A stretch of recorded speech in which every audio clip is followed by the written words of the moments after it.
The 2000s saw the merger of vintage fashions, global and ethnic clothing such as boho, and the fashions of several music-based subcultures, which is why the decade is commonly referred to as global mashup. The retro-inspired indie look later in the decade was the most popular among young people of all sexes, followed by hip-hop fashion. Globalization also has had an impact on the decade's fashion trends. The integration of Middle Eastern and Asian attire into mainstream European, American, and Australian fashion. The decade also saw the rise in eco-friendly and ethical clothes, such as recycled garments and faux fur. Many styles from the middle and end of the 1990s were still in style in the early 2000s, while also giving way to fresher trends. Clothing styles, particularly from the 1960s, 1970s, and 1980s, experienced a widespread revival in the decade's later years. Hello, and welcome to your favorite fashion channel, The Black Belt Fashion. In today's video, we will go back in time and talk about fashion in the 2000s. What are some of the fashion trends you recall from that decade? And what fashion trends now are inspired by that decade?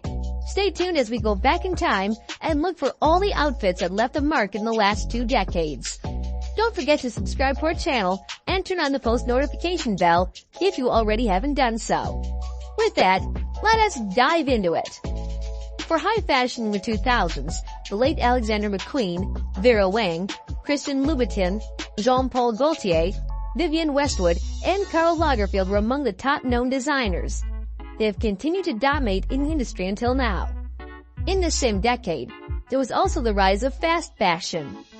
Fast fashion, which is off-the-rack, high-street apparel priced reasonably and based on the newest high fashion styles, became more popular in the early to mid-2000s. Fast fashion had a big role in the expansion of the fashion industry thanks to its cheap cost appeal and runway-inspired styles. Brands had to figure out a way to stay up with their customers' new buying habits as inexpensive apparel became even more crucial to the dawn of the new era. After the 20th century, in 1999, the fashion industry saw sales of $230 billion at department stores like Macy's, JCPenney, Kohl's, and others. The following years saw a decline in that number, resulting in merchants releasing new styles more quickly than ever due to the growth of online retail and in-store fast fashion.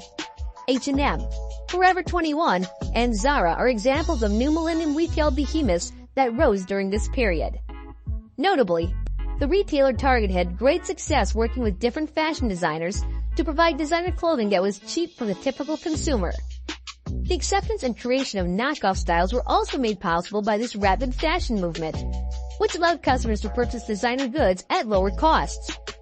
The designers decided to take action after noticing their creations were being imitated. As a master of introducing fast fashion, the retail behemoth H&M teamed up with fashion designer Karl Lagerfeld in 2004 to launch a limited edition collection. The collection was a huge success, with women lining up outside the stores to purchase the 30 pieces the designer had chosen for the collection. During this period, fashion was greatly influenced by many factors, one of the most notable ones being music. Let's look at one of the most iconic and influential ones, hip-hop, under types of the 2000s looks. By the decade's end, American hip-hop dance fashion had evolved from the sagging, baggy gangster jeans of the 1990s to a more retro look. Wide-leg jeans, baseball jackets, Nike Air Jordan sneakers, tracksuits, sweatpants, bucket hats, stunner sunglasses, fur-lined puffer coats, and flat-brimmed trucker hats or baseball caps were popular clothing items.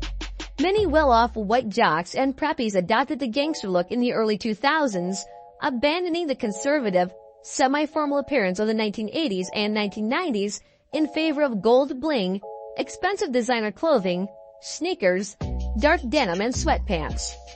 Girls, too, were not left behind by the trend, and those who dressed this way were referred to as queen bees, plastics, or airheads, and thought that being popular depended on wearing luxury.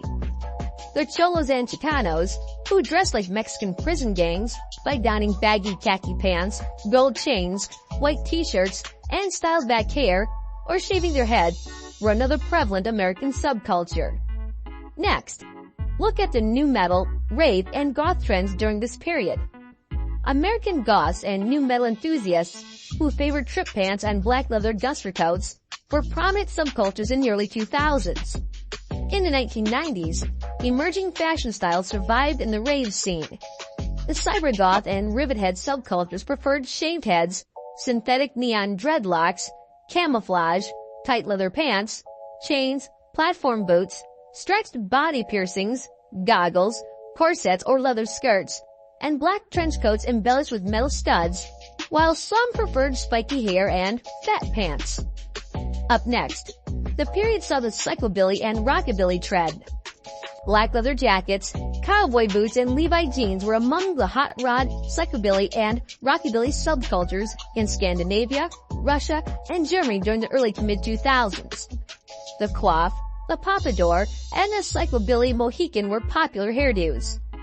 Later in the decade, it became fashionable for women to dress like 1950s pinup girls, complete with polka dot dresses, pencil skirts, sheath dresses, capri pants, platform heels, 1940s inspired sandals, retro lingerie like garter belts, stockings, baby dolls, dresses, slips, and corsets, as well as vintage tattoos. This trend, made famous by celebrities like Dita Von Teese, led to the appeal of Ed Hardy apparel among all sexes from 2007 to 2012. In 2005, indie pop trends became widely accepted in Europe and North America, sparking a resurgence of the mod and British invasion styles from the 1960s, as well as the adoption of activist attire like the keffiyeh and vintage or thriftsstore apparel.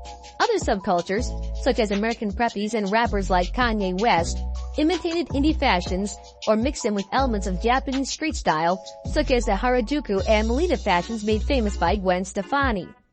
The emo kids, who were recognized by their black or purple hoodies and t-shirts bearing the image of rock bands like Fall Out Boy, My Chemical Romance, or Taking Back Sunday, were another famous subculture of the mid to late 2000s. Low-rise skinny jeans, snakebite jewelry, silver accessories, and Vans with a checkerboard design. Hair with thin, straight, and matte with long bangs or fringe, often black in color. Technology had a significant impact on fashion at the beginning of the 2000s. Around 2000, there was a monochromatic futuristic trend in clothing with metallic, slickbacks, a lot of gray, straps, and buckles becoming standard. This was referred to as Y2K style. The clothing was black, reflective, futuristic, and seductive. When the first iPod was released in 2001, the white earbuds and the device became popular accessories among early adopters. Mesh top, wraparound sunglasses, wireframe rectangle glasses, box-pleated skirts, handkerchief tops, concert t-shirts with rhinestones, sparkling shoes, halter tops, sequined pants, popularized by Peter Morrissey, and embroidered and sequined tops inspired by Easton Pearson were specific items of the Y2K clothing.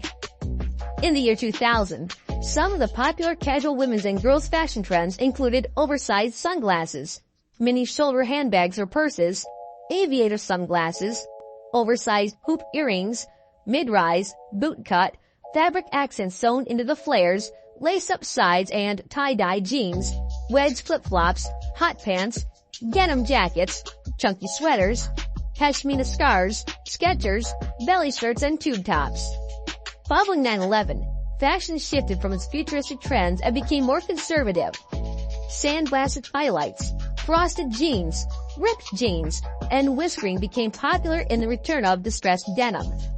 During this period of the decade, lower-rise jeans had developed, effectively eradicating the high-waisted styles of the 1990s.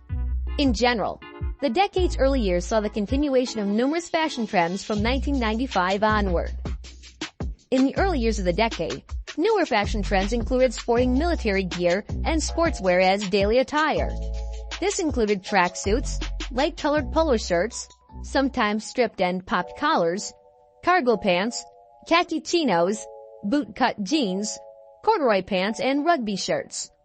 Winter wear included padded tartan lumberjack-style shirts, fleeces, puffer jackets, and practical hiking jackets of the Berghaus variety, as well as turtleneck sweaters in brown, gray, burgundy, rust, maroon, or forest green, and unusual sport coats in navy blue, stone gray, beige, or natural linen that fastened with 3 buttons. These trends persisted into the middle and end of the 2000s. white belts, trucker hats, flip-flops, Oxford shoes, Argyle socks, typically worn over tracksuit bottoms, Rockport boots, sneakers from companies like Nike, Adidas, and Puma, baseball caps, sporting the logos of football, basketball, and baseball teams, and jelly bracelets were among the men's accessories popular in the early 2000s. Well, there you have the fashion history of the 2000s, marking the end of what we have for you. What fashion trend did you find the most interesting? What do you think about the ethics of the fast fashion era? Who among the decade's top designers is your favorite? And what trend did you rock in these we have talked about or would like to recreate? Comment below and let us engage. Please leave a like, subscribe, and do not forget to subscribe and turn on the notification bell for more amazing videos.